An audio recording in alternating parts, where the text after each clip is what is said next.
listening to Off the Cuff. Now, here's your host, Adam Banks. Struggling alone, keeping all of my demons to myself. Madness has arrived, and the men's bracket for the NCAA basketball tournament has been announced. Welcome, everybody, to the 2024 March Madness Series, brought to you by Off the Cuff with Adam Banks. I, of course, am Adam Banks, and I am joined, as I am always this time of year, with the OTC March Madness crew. We have Chad Rainwater and Jordan Conatser. I am broadcasting from Anaheim, California, while Jordan and Chad are back in the Bluegrass State in the great city of Nicholasville. This is the Selection Sunday show. Guys, I think this is the first time we have done a show together on opposite ends of the country. So what's up? How are things in Kentucky? Oh, they're good. Just a little bit chilly. It's been warm, so the past couple days. Today was a little bit cold, so I'm sure it's not like the weather is out there in LA, but, we're just holding it down here. Beautiful, 64 degrees and sunny. And it was a little warmer today. Right now, currently at 6:07 in LA, 9:07 in Kentucky. Chad, I see you got your hoodie on. Yeah, dude, it's really weird the way that we're doing this. I mean, first of all, we have done a Zoom since 2021 or 2020, which seems like 10 years ago. So that's odd. I haven't been on a Zoom call since then. And it's also even a little more strange that you're thousands and thousands of miles across the country. That's really weird too. So I hope you're joining your trip. This is always one of my favorite shows to get together for, but I'm glad that we were able to make it work.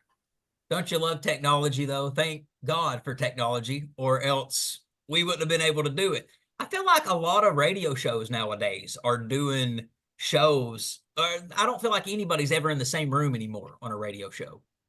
That's very true. I'm also glad that we are able to do this show 3 hours before we had planned. So that's always nice too. Yes, I was thinking that I was going to be in meetings all day. I'm out here in Anaheim, California, presenting at a conference, if everybody's wondering, all you curious listeners out there. But we have a great show ahead of you today. Today, we have a lot to go over. It's exciting. Chad, it's your favorite show of the year. I think my favorite show is probably the show after the first couple of rounds. Jordan, what's your favorite show that we do out of all the March Madness episodes?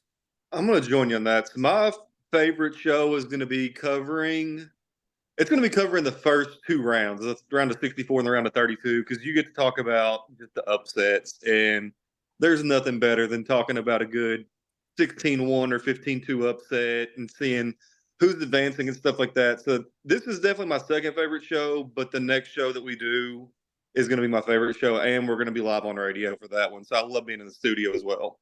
Yes, we will be live on WLXU 93.9 every Wednesday from here on out. Well, not this Wednesday because there'll be no games, but starting next Wednesday, that will be March the 27th. We will be on Radio Lex, WLXU 93.9 at 9 o'clock, and you can listen to us live, and we will be reviewing all of the games. But on this episode, we're going to talk about the seeding, whether or not the committee got it right. We're going to talk about what teams got snubbed out of the tournament. We're going to talk about potential upsets. We're also going to talk about dark horse and sleeper teams, the Final Four predictions, and we'll discuss the coaching carousel as well. But first of all, let's just catch up with the crew. We're missing one of our own. Zach Kahn is overseas.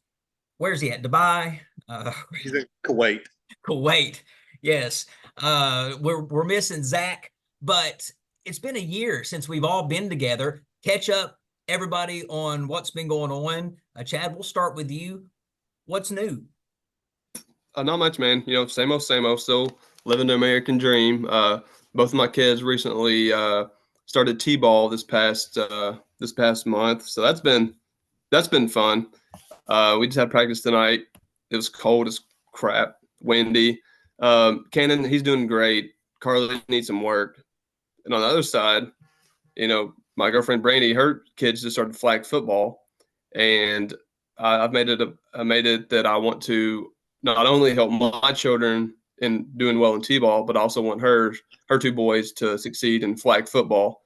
So just tied up in sports, but man, that's a huge part of my life is sports and always has been. And it's just great to see how well. I mean, I'm not coaching either of them, any of them, but I just want to have them all succeed in what they're doing, and I think that I can get them to that point. So that's been exciting. I can't wait till the season starts. But other than that, man, just working, and that's about it. Well, didn't you and Brandy start dating during March Madness last year, or didn't you guys meet during March Madness last year?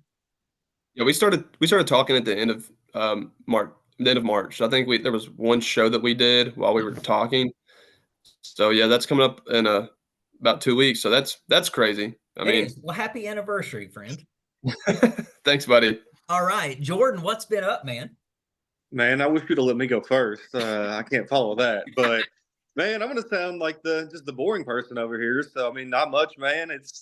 Everything's about the same, Kentucky basketball about the same. It's just been kind of one of those years they just start to mesh in together, and no new crazy things going on in my life. So just living that same thing I was doing last year, pretty much, man. Just praying that Kentucky can break this streak for us this year. Absolutely. Well, let's jump right into it. Let's start with the seeding. Did the committee get it right? Do you think the seeding was fair? Do you think there was any misseeded teams in this year's tournament?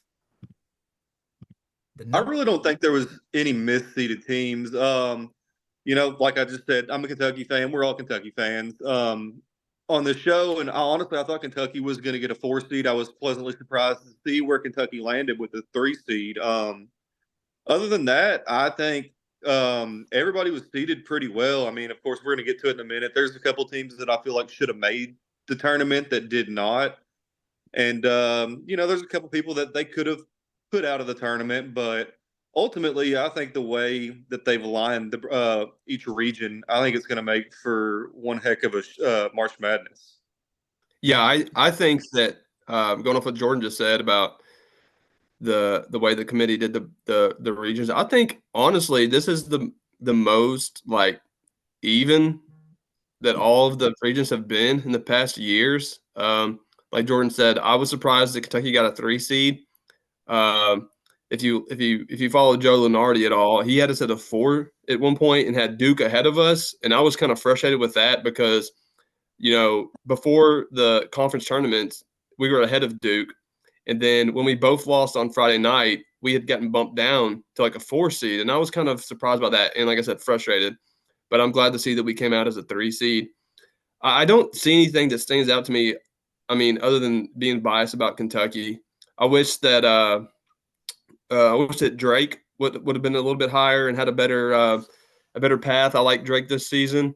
I mean, that kind of stuck with they got stuck with Washington State. I don't think they'll even make it out of the first. No, I'll take it back. I won't spoil that, but I think Drake should have got a little bit of a higher seeding. Mm. Florida, I don't know. They got a 7 seed, and they made it to the SEC championship today. They could have been a little bit higher, but other than that, big injury for Florida though. And they did get an injury as well. That was horrible. I don't know if you guys saw that, but that was brutal. But I think overall, like I said, I think this is one of the most fair fields in the past few years. Yeah, and UNC and Iowa State, they were kind of believed to be the strongest teams in the tournament. It was kind of who was going to be the number 1 overall seed. I was actually a little surprised to see UNC as the number 1 overall seed in the tournament. I don't. No, they weren't they went to overall number 1 seed. I mean, I was surprised they were a 1 seed in general. Like, I don't know how they got a 1 seed. I don't like that, but I don't know who else you would have gave a 1 seed to. So 7 losses. Number 1 overall seed? UConn's number 1 overall. Okay, so that makes sense because I was thinking UNC was, and I was like, man, I could see number 1, but not overall. But for the most part, yes, I think the seeding got it right. Well, looking at the teams here, do you see any teams that should be in that didn't get in? In other words, snubs. What were the snubs this year? I think we all collectively can say that we're upset that Ricky P is not in the tournament with his St. John What's their mascot? Red Storm. The Red Storms. Yes, I really wanted to see Rick Pitino get in. He didn't. He got an NIT invitation, and he turned it down. Yeah, if you look at all the articles that are coming out right now, St. John's is on all the list of how they got snubbed. And I was looking at on Twitter or X, whatever you want to call it, and people thought before the Selection Sunday show started, people thought that St. John's would get in basically just because of the Patino effect. And I guess the committee just wasn't having it. So I do hate that St. John's was out. But yeah, I'll let you go ahead. Seton Hall is another team that I feel like should have been in. 20-12 overall, 13-7 in their conference. Listen at some of their key wins here. They beat UConn. They beat Marquette. They beat St. John's twice, and they beat Providence on their own court. I think that was a pretty solid strength of schedule. I was really surprised to not even see them crack the NCAA tournament bracket. Yeah, another one. Go ahead. I had no clue about Seton Hall's record in their games like that. That's a definite snub. I can't believe taking out Marquette, and then that's crazy. Another team, Oklahoma. Did anybody else have Oklahoma?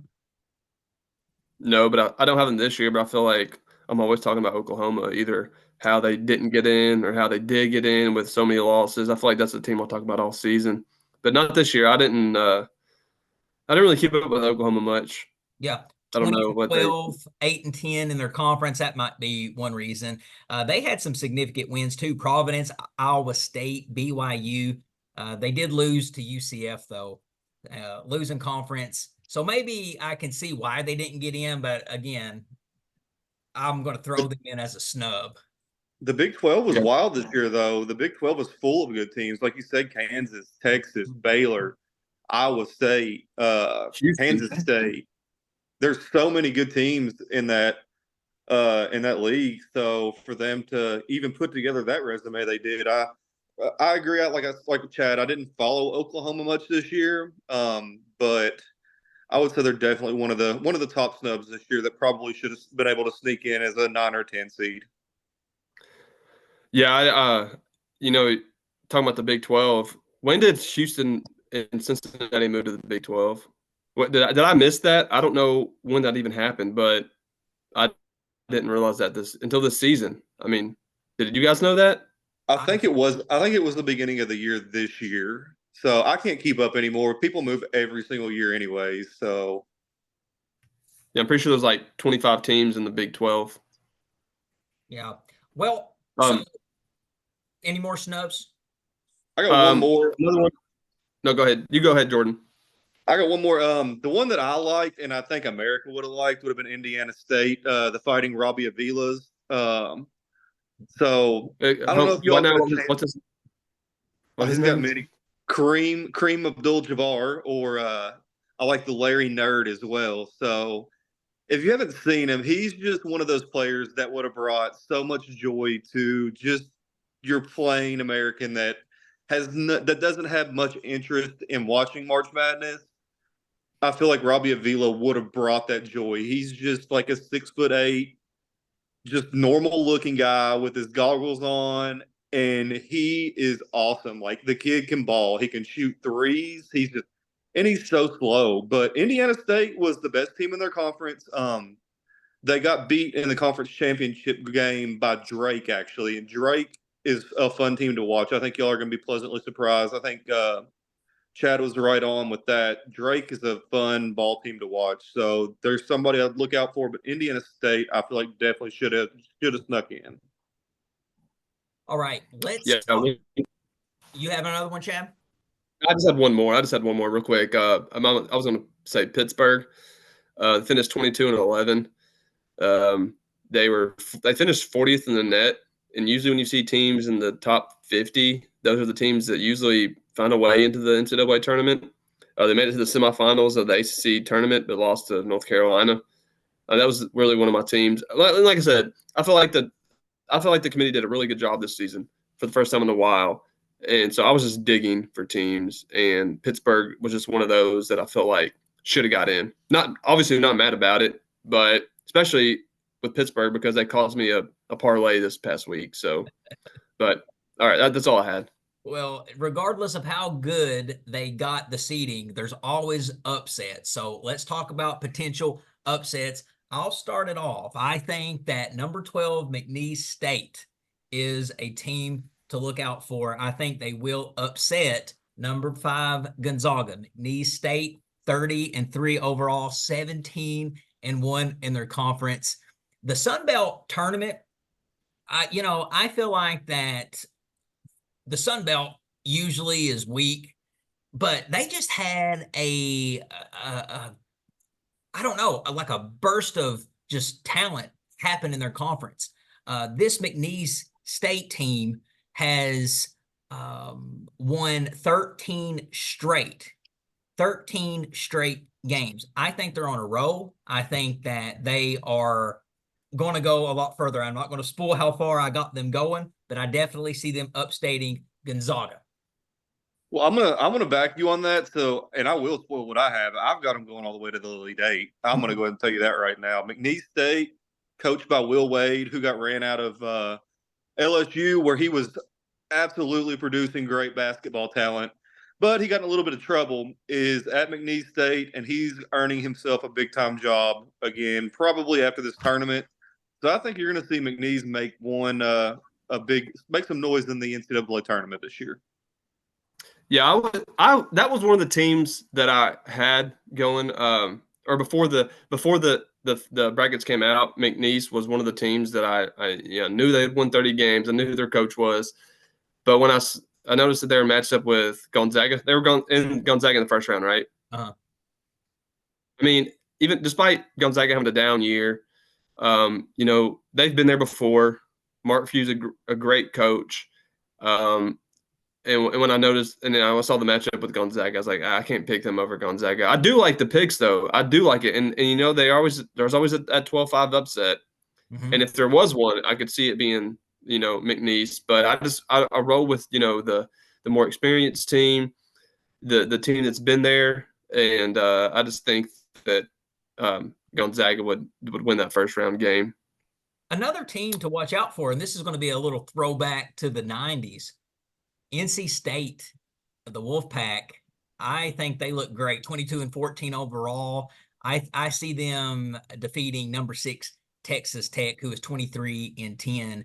I think that it was the early 90s, right, when NC State made that run, or was that the 80s? It was late 80s, early 90s. Yeah, so they're back. I think that I wouldn't want to face NC State. I think they have Cinderella written all over them. The ACC is one of the best conferences in college basketball, and they won the ACC. So not easy to do. So I see NC State being a potential upset in the first round for Texas Tech. I have that. Oh, go ahead, Jordan. Go ahead. I'll come in and throw you one out too, Banks. I have, and you're gonna like this one. I have Morehead State over Illinois. So what is that? The 14-3. I love it. Illinois is. I just have no faith in what Illinois has done in the past several years. They're the best. They're a top 5 team in adjusted offense off the KenPom, but they are terrible. They're terrible at defense. So I think you're going to be able to see Morehead State, and they have a kid, Riley Minix. He's averaging 21, 10 rebounds, and 2 assists a game. He's a 6'7" guard, and he can shoot the ball from anywhere. I can see him coming in, making some noise. Preston Spradlin's their coach. He used to be a Kentucky staffer. He's bringing in talent. They just lost Johnny Broome, who's a third-team All-American now at Auburn. Imagine if Morehead State would have had Johnny Broome on the team still. They would have been much higher. Morehead State's going to make some noise, and I'm excited for it. Hey, I'm here for it. You bring up Preston Spradlin. Yes, he is a Kentucky Wildcat, former staffer. But I don't know if you guys know this. The audience, you may know that I am from Knott County, Kentucky. Preston Spradlin played college basketball in Knott County for Alice Lloyd College, a little college in Pippa Passes. I believe he was their starting point guard, but played for 4 years there, then coached under Cal, and then went and coached under what was his name that got fired from Morehead State, used to play for Kentucky, Sean Woods. And then when Sean Woods got released, they made Preston the interim. And I was like, I don't like that. I think they should have went for a bigger name. But man, did he make me eat my words. I am all in on Preston Spradlin. This is his second tournament appearance. So I'm all in on that potential upset. I also like Drake, number 10, over number 7, Washington State. Drake comes in as a very hot team. They've won 5 straight, and they also won the MVC tournament championship over Indiana State. And Washington State, they're just kind of sluggish, especially towards the end going into March, which is the opposite of what you need to be doing. They went 3-3 over their last 6 games, and they just lost to Colorado in the Pac-12 tournament semifinal. So Drake's hot right now. Washington State's not. So I see Drake being an upset over Washington State. I also have Drake in my gut bracket that I filled out in 5 minutes. But I also have them beating Washington State. I wish they got like I said earlier, I wish they would have got a higher seed and a better draw. I think the second round matchup would be a little tough for them, but I do have them beating Washington State. One of the teams that I have this year is my I guess my upset team, maybe even a possible Cinderella team, is Charleston. Charleston plays Alabama in the first round, and Alabama's struggling. They've lost 3 of their last 4 games. I think ever since Kentucky beat them, they've just fallen apart. I think they've given up. I think that this 4-13 matchup could go in favor of Charleston, and then I also have Charleston beating St. Mary's to go to the Sweet 16. Charleston finished 27-7. They won the CAA conference for 2 years in a row. They're on a 12-game win streak. I don't really know if that's a good thing or a bad thing heading into March. You kind of, I mean, they're obviously hot, but you kind of need a loss in there at some point. So that kind of scares me. But they have 5 guys that are averaging almost 10 points a game. They share the ball very well. Their leading scorer only averages 13 points a game. But I think that I like their matchup with Alabama. You know, Alabama's been there before the past few years, but like I said, I think they're just falling apart. I think Alabama's done. They've basically cashed it in, and so give me Charleston Cougars in that first round and the second round. I like it. I got one more if I can throw it in real quick, and it's not really gonna be an upset. I mean, it is, but it's already for certain. James Madison's taking out 5 seed Wisconsin. That's gonna be your shoe in for a 12-5 upset right there. James Madison's been punching up all year. Yeah. Starting the year by beating Michigan State just right off the bat, completely controlled the game from start to finish, and they've played good all year against pretty good competition. And I think Wisconsin's too shaky. James Madison's taken out Wisconsin in the round of 64. All right. There are a few sleepers in there. Teams that are just everybody's sleeping on. Everybody sees this team and they're just like, they're going to lose. So here's my big sleeper of the tournament. Ricky P's son, Richard. He's back in the tournament. You guys know, you might remember last time he was in, he defeated Louisville. Was it Louisville? Was it? I believe it was Louisville. Yeah, he beat Louisville, and that was right after they fired Rick Pitino. So it was almost like poetic justice that he got in there. But the Mountain West, when they started the season, they had a deep conference. I mean, they had some teams in that conference that were looking at getting bids to the tournament. But as the season played on, the Mountain West wasn't one of the big conferences in the tournament.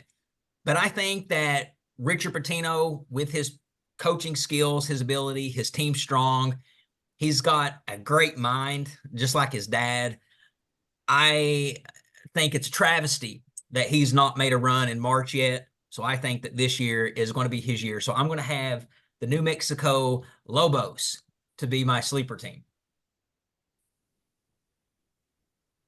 I'm not really going to I go. mean, I don't really have a big sleeper team. I think honestly, now that we're in the age of NIL and stuff, you're gonna have your best teams are gonna kind of start to be your best teams. You're gonna have some upsets here and there. Yes, I see that. For what it is, I think my biggest sleeper team, and I'm gonna be a hometowner right here. I think it's Kentucky. Kentucky's had an off season. They've been spotty all year long. Kentucky's finally starting to click. And I think the path that Kentucky has, even though in round 2 they might have to play the likes of Texas Tech or an NC State, which you said were one of your favorites. I don't think those teams are going to have the defensive capabilities to stop Kentucky, and I don't think they have the offensive capabilities to keep up with Kentucky. I think Kentucky has real aspirations for a national championship this year. Yeah, I mean, a lot of people are sleeping on Kentucky. So I don't think it's ridiculous to call them a sleeper team. did you see where Dick Vitale had his prediction, or he had his? I guess he only revealed his Final Four, but he had Kentucky winning it all. I mean, that says something. I mean, I go back and forth on this team, man. Like one day, and you know how I feel overall. Love Kentucky, can't stand Cal. We'll save my rant. We'll save my rant for next show, depending on how they do. So I'll I'm not gonna get on my soapbox tonight, but I go back and forth on this team. Like we have the talent. The talent's there, you know, but it just depends on which Kentucky you're gonna get. Are you gonna get the team that comes out and is just out physical the other team, or are you going to get the team that comes out and just shoots and scores 100 points and just blows the other team out of the water? It just all depends, man, and I'm just so worried. But I guess we'll see. We'll see come Thursday night and going forward how well they do in this tournament. Well, Dickie V, he revealed his Final Four. It's time for the OTC crew, March Madness crew, to reveal its Final Four. So what I would like to do is we'll start with Jordan. And Jordan, I want you to reveal your Final Four and go ahead and reveal who's going to be cutting down the nets this year at the end of the tournament. All right, so we're going to start it out of the East. I'm going to have number 1 seed UConn coming out. UConn is just they're on a different level. They're the defending national champions. They've not slowed down for anybody all year. They're physical. They've got good coaching. UConn's going to be a team that's just going to blow through their entire bracket. I can see Iowa State being a tough matchup if they can get to the Elite Eight and actually be able to face them, which I actually do have that matchup. But I still even don't think Iowa State's going to be physical enough to keep UConn out of it. Out of the West, I have North Carolina. North Carolina is another one of those teams. They have a starting 5 that I feel like been there 100 years, minus the fact that they lost Caleb Love to Arizona. Just imagine if they had him. So I'm going to have UNC kind of running through their bracket. It's going to be UConn, UNC, and one half of my Final Four. And then next, out of the South, I'm going to take the 3 seed Kentucky Wildcats. Like we just talked about, Kentucky's when they're rolling, they're rolling. And I feel like it's March. Kentucky's not done this whole March thing in a while. We're due. We're ready. The fans are ready. The players love each other. It's the funnest team I think I've seen at Kentucky offensively. They just can't run into a team the likes of somebody like Texas A&M or Iowa State or something like that. That's gonna slow Kentucky down. But I like the path that Kentucky has to get to the Final Four, so that's where I'm putting them. And then lastly, out of the Midwest, I'm going to take the 2 seed Tennessee Volunteers. I like Tennessee they've got good guard play, and then they have Dalton Connect. Dalton Connect, if you've not seen him play this year, the kid's unstoppable. He is Kevin Durant-esque. He can hit from anywhere on the floor. He can take over a game and put 8 or 10 points up in no time, and he can bring Tennessee back. And plus, in my opinion, they have one of the easiest routes to make it to the Elite Eight. And more than likely, I'd say you're going to Purdue. I'm going to take them down early. Gonzaga, they're going down early. Kansas is injured bad. They're going down early. Tennessee has the easiest path in the entire tournament. They're going to make it to Final Four to play Kentucky. Kentucky's going to beat Tennessee. We're going to have UConn's going to beat North Carolina. National championship game is the newest blue blood, UConn versus one of the oldest blue bloods, Kentucky. Kentucky's offense overpowers UConn. Kentucky wins their 9th national championship this year. Oh, love it. Okay, Chad, we're going to start with you. And I just got my notification that we are on the 8-minute countdown of getting kicked off the call. So run through the final four of the bracket this year. All right. Well, in the East, I have UConn defeating Illinois to go to the Final Four for the second year in a row. And then in the West, I have Arizona over North Carolina. Up here in the South, I have Kentucky over Houston. You know, that was a game that I was a team I didn't want to run into, but after last night and Houston only putting up 41 points, bring it on. I ain't scared of them no more. And then in the Midwest, I have Purdue over Tennessee. This one's a really tough one to choose because both teams just choke in March, and we all know that. I have Purdue. So my Final Four is UConn, Arizona, and Kentucky and Purdue. I have Kentucky beating Purdue, and just like Jordan, I have UConn in the championship game, and I also have Kentucky beating UConn to get revenge from 2011 and also 2014. Yes, I love it. Okay, me, I have out in the East, I have gotten Iowa State because I think they should have been a number 1 overall seed. They got the number 2. I definitely think that they are a lot better than what most people are going to give them credit for. I mean, number 2, that's pretty good credit, but they're going to be in the Final Four. In the West, it's going to be Baylor. Scott Drew, fantastic coach, knows what he's doing.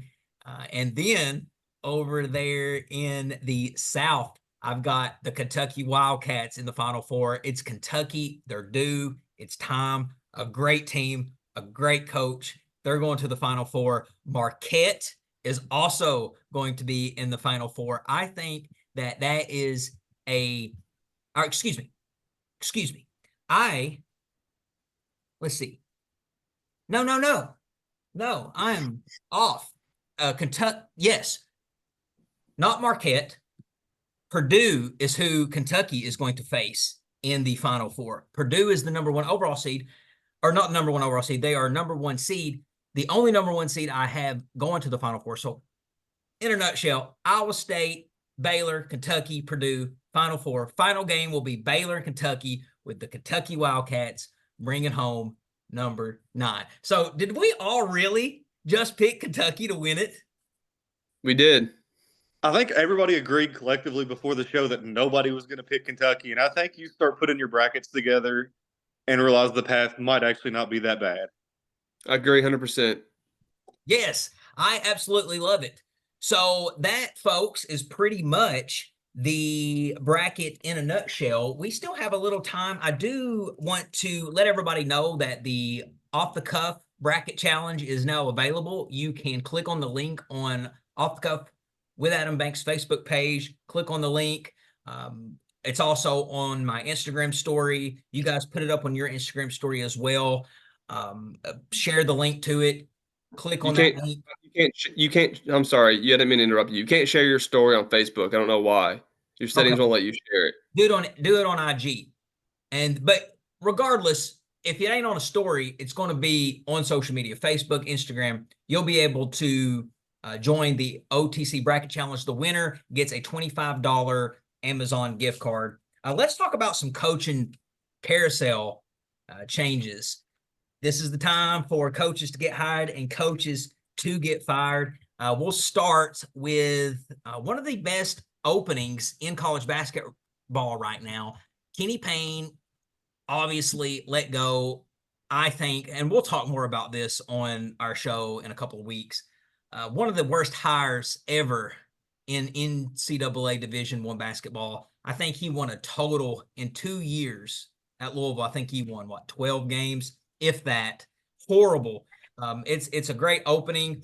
Who do you think the Cards are going to go make their final offer to? You know, they've been toying around with Scott Drew, Mick Cronin, but who do you guys think's going to be who accepts the offer?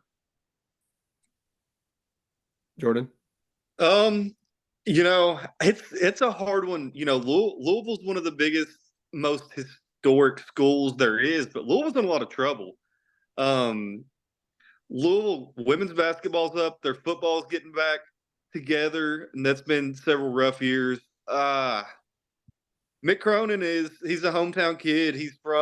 I believe he's from that area. I know, and then he coached at Cincinnati before he went all the way across the United States, where you currently are right now, Banks. But I could see Mick Cronin taking the job to get out of a situation where he's not really succeeding to the level that they're going to want him to have at UCLA. That's going to be Louisville's next coach. Travis Ford also fired from St. Louis. Travis Ford, Kentucky legend. Kentucky loves him. He'll find another spot. He usually does well, starting out anyway, but didn't do well enough to keep his job at St. Louis. Great opening. Chris Holtman fired from Ohio State. Isn't he from your all's hometown? He's from Nicholasville. Yeah, he's from Nicholasville.